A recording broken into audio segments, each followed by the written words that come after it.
to the latest episode from the blog From My Perspective Taking Theory to Practice.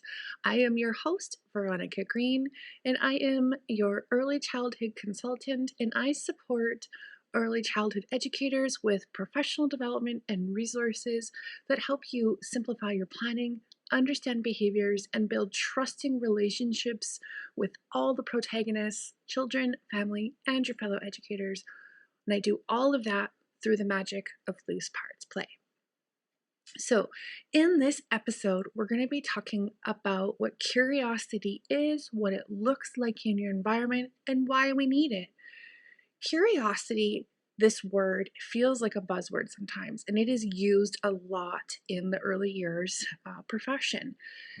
But what actually is curiosity? What does it mean? And sometimes I think we can dive deeper into why we actually need it and why we need to be trying to have a curiosity-driven space as well. So that's what we're going to dive into in this episode. So by the end, you're going to know exactly what curiosity is, what all the buzz is around it, what it looks like, and why we need it. So let's get going. So what is curiosity? And I got this from the book Conscious Creativity by Philippa Stanton, and it is a wonderful book as well. I'll make sure I have it linked below in the notes.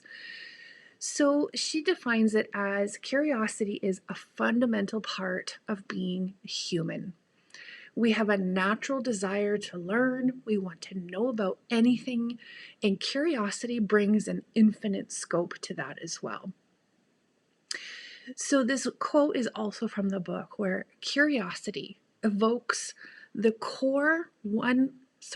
curiosity evokes the care one takes for what exists and could exist, a readiness to find strange and singular what surrounds us. So it's about looking for what the possibilities that are in front of us, and it's also being open to the possibilities that we can't see. So curiosity brings uncertainty and it brings new opportunities as well. So I just want to share a little bit why I feel like curiosity is needed, more from our own role as an educator. When I was able to start engaging my own curiosities in my own practice every day, I found that it helped me to enjoy my role again. I was able to slow down. I was able to interact with the children differently because I became engaged. I became deeply engaged in what they were wanting to do. I wanted to understand why they were wanting to play with these toys, why they chose to do it that way. I was engaging my own curiosities and what it felt like to be a child again and to play with the loose parts myself.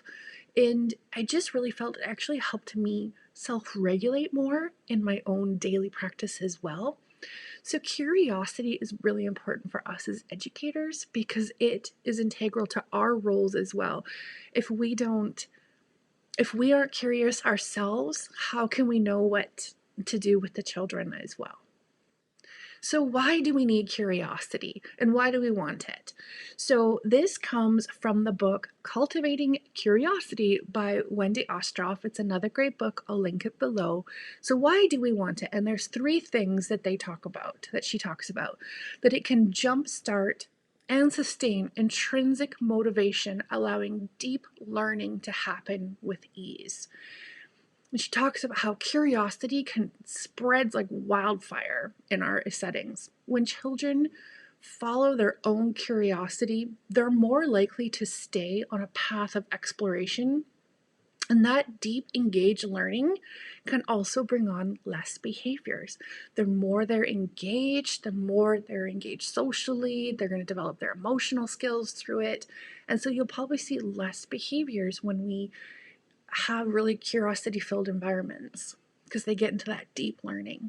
The second one is curiosity releases dopamine, which not only brings pleasure, but also improves observation and memory. So Wendy talks about children are more likely to remember info and knowledge when they are curious and engaged in topics they actually want to explore. So this is where we're doing that child-led learning. And when we surrender to the curiosity that children have, This reflects our image of the child, that we trust that they are able to learn what they want to learn.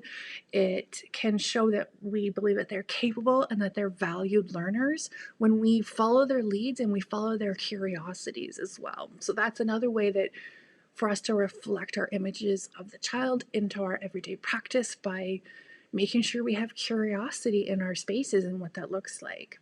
So the last one is curious people exhibit enhanced cognitive skills. So simply put, Wendy states, curious students learn more and learn better when they're curious. So if we've already talked about how curiosity can lead to deeper learning, and for that to happen, time is needed. You can't get to deeper learning without time. And so when we have this curiosity and we have more time and they can get into that deep learning, this leads to higher level thinking skills. And time is essential for that to happen. So I just want to share a little story about what happened in our practice with a curious moment. And I had an overhead projector, and I put a leaf placemat on it, and my intention was to copy what I had seen another educator do, and they'd put paper on the walls and the children started to like fill in the paper with the spaces that you see with the different colors. And the children in my program had no desire to do this because they weren't curious about it. I was, but they weren't. But what happened is, when I turned on the overhead projector, the child went, "Oh, it's a magical garden." So they had their own curiosity, and I followed that. And so I stopped what I was doing, engaged in their curiosity, and it provoked my own as well. What might they do in this space if I follow their lead? What other materials might we need to provoke this curiosity more? So the children and I worked together and we created this magical garden, and they got to play in it. So curiosity can be with our own thoughts. It can be provoked by what other children are saying. So it's just a great way to show how curiosity can move between the children and us as educators. So what I want you to do is next steps. Self-reflection in our practices is so important. So I would love it if you could take 15 to 20 minutes and go through some of these questions. So what curiosities were sparked by the children and or yourself lately in your own practice that you've been seeing? Where did it happen? What was said or not said? What kind of nonverbal communication was used? Who was involved?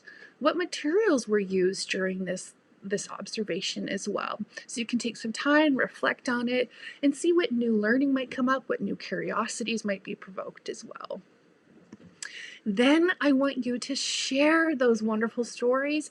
I hope that you'll share them on social media. Tag me at Cultivating Confident ECEs _EYC. It's a long name, but that's my name on Instagram. So tag me so I get to see them as well and can provoke my own curiosities. Or feel free to join the Facebook group, All Things Early Years, and you can share your practice in there as well so we can all learn from each other. So I really hope that you enjoyed that quick episode as to what curiosity is, why we need it, how it can help enhance our practice and even our own role as educators as well. And then I hope you'll tune in for the next episode when we'll dive into what intelligent materials are and how they can drive curiosity. Thanks for watching.